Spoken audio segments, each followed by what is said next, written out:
Cláudia. Obrigado, Cláudio. Lá atrás, fala, amigo. Eu uso o SoundCloud, que é uma rede que ela é mais voltada para DJs, para você disponibilizar seu set mixado. Ele tem um tempo, a conta gratuita pode ter até 2 horas e meia de set. E o interessante dela é que você tem uma coisa que o YouTube deveria ter. Você consegue comentar os sets dos DJs no minuto que está acontecendo. Então, o cara, quando começou a fazer uma mixagem legal, você comenta, aparece sua fotinha naquele minuto do set. Então, os DJs estão usando bastante. E eu também uso o Ning, porque eu administro 2 redes, né, independentes. A gente deve falar disso depois, talvez, sobre o... Não sei se você vai falar. Que também o Ning é interessante para a criação de uma rede social personalizada. Eu também utilizo ele. Perfeito, obrigado. Como é que é teu nome? Leandro. Leandro, camiseta para você também. Aqui Valeu. com a gente. Mais alguma rede social diferente?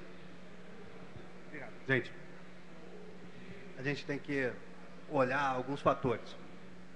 O mais importante, e que eu queria que vocês percebessem nessa apresentação, é que a gente tem um ambiente que são as pessoas. É isso que importa. O resto é consequência da percepção e de colocar em prática isso. Por exemplo, não existe mais nada que seja só uma pessoa. Vou puxar para o meu exemplo. Eu trabalho há 20 anos com esse mercado digital e nada do que eu fiz foi sem ter uma equipe trabalhando comigo diretamente. Como, por exemplo, hoje eu quero agradecer a Cristiane e o Jadson. Sem eles eu não tinha feito essa apresentação para vocês. Não tinha nem abordado da mesma forma. Porque, de novo, a gente tem que tocar, a gente tem que trabalhar, a gente tem que estar percebendo e estar aberto. O fator de estar aberto a perceber é que gera a condição de você poder compreender uma vertical. Isso é literalmente o que vocês precisam fazer para desenvolver uma nova rede. Eu não vou entrar em parâmetros técnicos ou sugerir para vocês que ambiente vocês devem usar para criar uma nova rede, que não era esse o foco. O foco era trazer os conceitos para vocês, era trabalhar o que a gente tem que observar. Quando a gente tiver todos esses fatores que eu apresentei para vocês, numa vertical, numa coisa específica, num segmento, literalmente você tem condição. E o que acontece? A gente continua aprofundando e continua mudando, e as coisas não vão parar aí. Essa é a nossa principal percepção. Eu quero abrir agora para perguntas.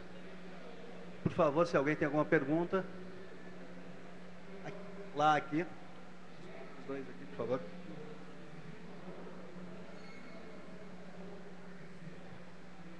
Oi.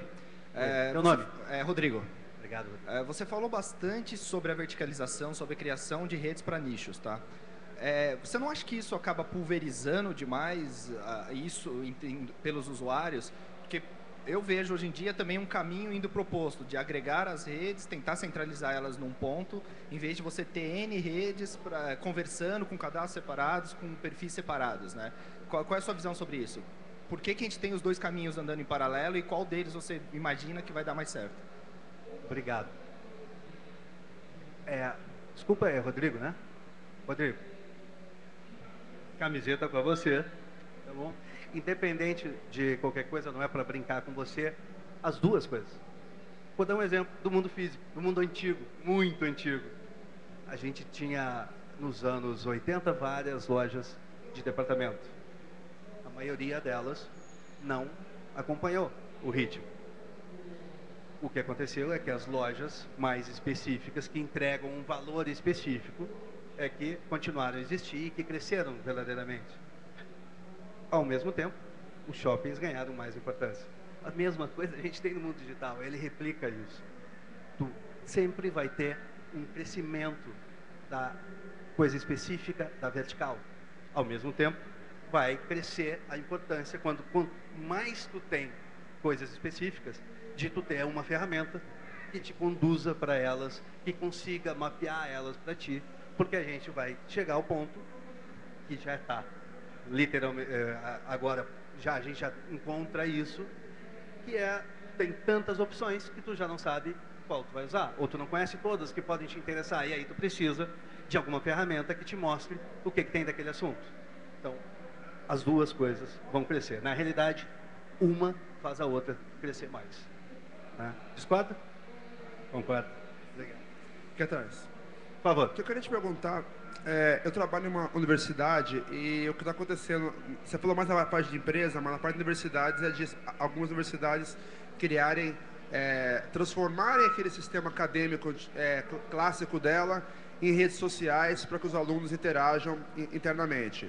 Só que uma dificuldade que a gente vê, é um pouco que ele comentou, é justamente isso, o aluno ele já tem o perfil dele no Facebook, ou no Orkut, ou em outra rede, e aí ele vai criar mais um perfil, esse perfil tende a deixar de ser utilizado quando ele se desliga na universidade, e a ideia da universidade é justamente que o aluno não deixe de interagir, ou então quando... é a mesma coisa, a outra rede que eu administro é um site de balada, baladaforte.net, e é a mesma coisa, a pessoa entra lá para pegar a foto dela, a ideia nossa é que ela continue compartilhando fotos de baladas, mas em algum momento ela acaba deixando de usar, mas o Facebook ela abre todo dia.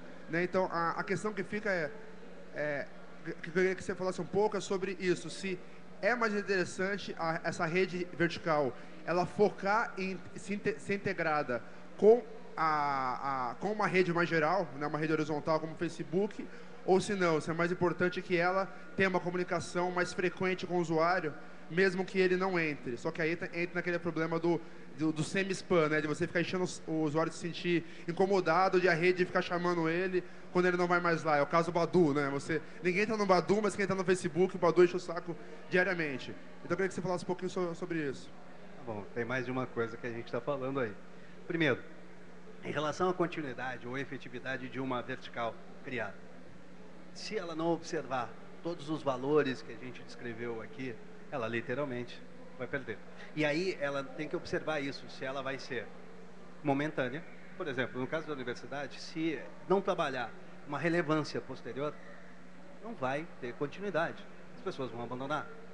E isso é um esforço muito antigo das universidades. Elas tentam fazer grupos de alunos e isso funciona culturalmente em alguns países e em outros não. Independente disso, só funciona quando se entrega algo relevante. Tu vai ver aonde grupos de ex-alunos funcionou, é onde se consegue fazer alguma troca de interesses, normalmente. Independente disso, a gente tem que observar como isso vai ser trabalhado.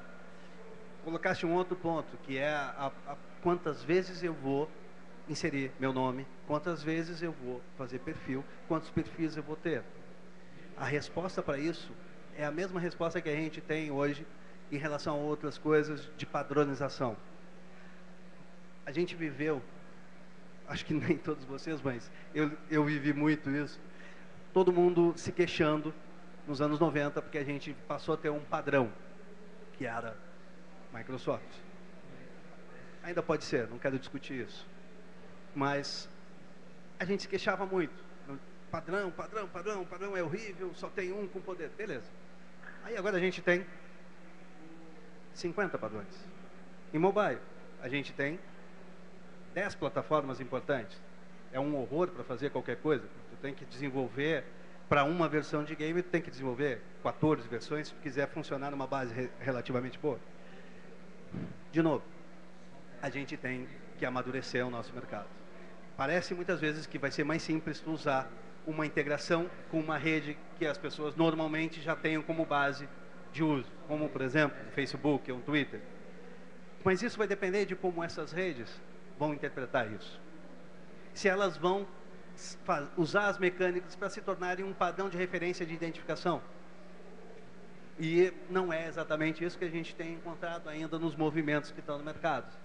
Então isso é uma coisa que está amadurecendo. A gente vai ter que trabalhar com as duas vertentes e enxergar como isso vai se comportar. Literalmente a gente tem hoje várias vezes redes sociais que uma hora autorizam um tipo de integração com ela, depois mudam essa permissão. Como a gente vai trabalhar com isso? Eu tenho que entregar usabilidade, eu tenho que entregar o meu compromisso com o meu usuário. Eu não posso brincar com o meu usuário.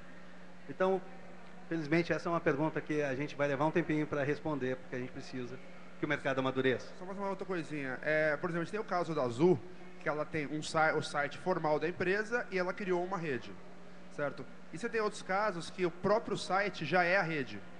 né? Então a empresa não tem um site formal. Já você entra no site, acho que é um pouco por causa da Natura, que no próprio site da empresa já tem aquela rede das vendedoras e tal. Você tem alguma avaliação sobre isso? Sobre quando que é o momento de você deixar de ter a rede separada e ela já passar a ser o próprio site oficial? Né? Usuário. O usuário tem que me dizer isso. Quando eu tenho a capacidade de entregar todos esses fatores num ambiente, eu tenho uma rede.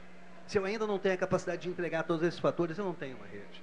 Se eu não tenho a capacidade, por exemplo, de ter o meu cliente, como no caso que tu usou, criando o seu perfil, trazendo seus amigos, fazendo um ambiente aberto, eu não tenho uma rede. Eu tenho uma rede comercial. A gente tem que ter um pouco de cuidado, que isso é um movimento que também vai acontecer, das empresas querendo dizer que as suas redes comerciais são redes sociais. Não são. Nunca vão ser. Por favor. Tudo Nome, bem? por favor. Maicon. Meu nome é Maicon. Obrigado, Maicon. Eu queria, exatamente sobre esse assunto, universidade, que eu faço parte de um trabalho de pesquisa, que é a criação de uma biblioteca digital colaborativa, né, a produção acadêmica local, que possa haver um compartilhamento, uma colaboração entre os produtores científicos da universidade. E, bom, a nossa ideia é criar uma biblioteca, né, uma rede social separada, né, local da universidade.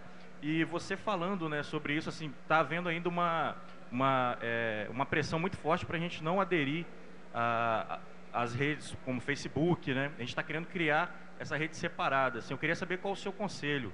Se é melhor que nós criamos isso separadamente, só entre um site específico, né? Ou seria interessante aderirmos, né? Criarmos algo dentro do Facebook ou via Twitter. Né? Ok. De novo, vou responder como respondi antes para o amigo do lado direito lá. A gente tem que estar com as duas frentes abertas. A gente tem que ter um conceito. Por exemplo, se tu tem uma coisa muito específica, de um ambiente muito específico, tranquilo, tu não vai precisar abrir nem te relacionar com nenhuma outra rede. Agora, por exemplo, se essa rede é uma rede que pretende, em algum momento, expandir além de um horizonte localizado, físico, aí vocês têm que estar sempre com as duas frentes abertas. Não tem como a gente trabalhar com uma única verdade em rede social. E se a gente trabalhar com uma única verdade, a gente volta para o modelo antigo. A gente volta para o tempo que o computador era do tamanho desse ambiente aqui. Não pode, não pode. A gente tem que estar trabalhando com 4, 5, 6 frentes ao mesmo tempo.